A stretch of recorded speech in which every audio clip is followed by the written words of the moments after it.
Nandito na mga pulis. Anong gagawin natin? Alam ko na, pumasok tayo sa mga kahong ito. Magandang idea. Paano kung bubuksan nila yung mga kahon?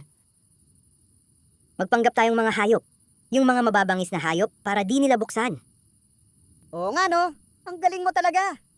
Magpapanggap akong leon. Ako naman ahas. Teka, ano ako?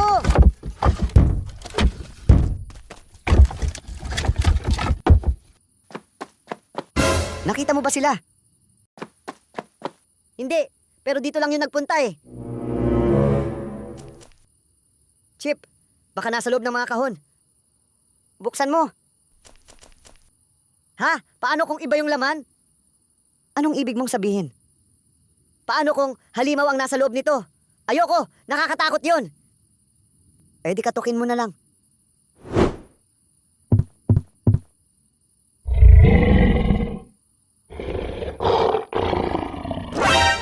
Parang leon? Buksan mo.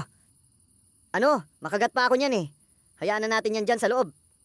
Sige, sige. Yung pangalawang kahon naman.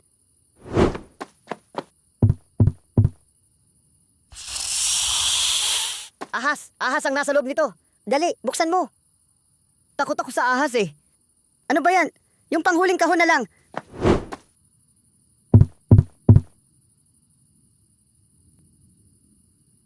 Ito parang walang laman. Katukin mo ulit.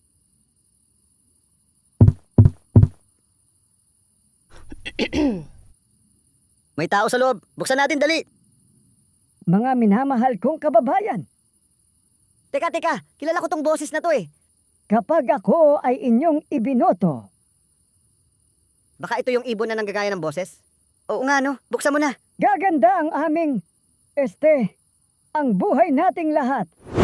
Chip, umalis na tayo dito. Bakit? Hindi yan ibon. Buwaya yan. Buwaya!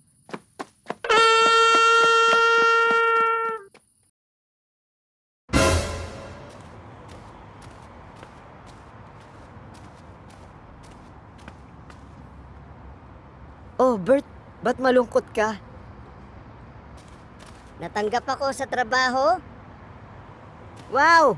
Talaga? Sa wakas, di ka na magiging homeless. Oh, natanggap ka sa trabaho pero bakit malungkot ka pa rin? Yun kasing trabahong nahanap ko. Work from home?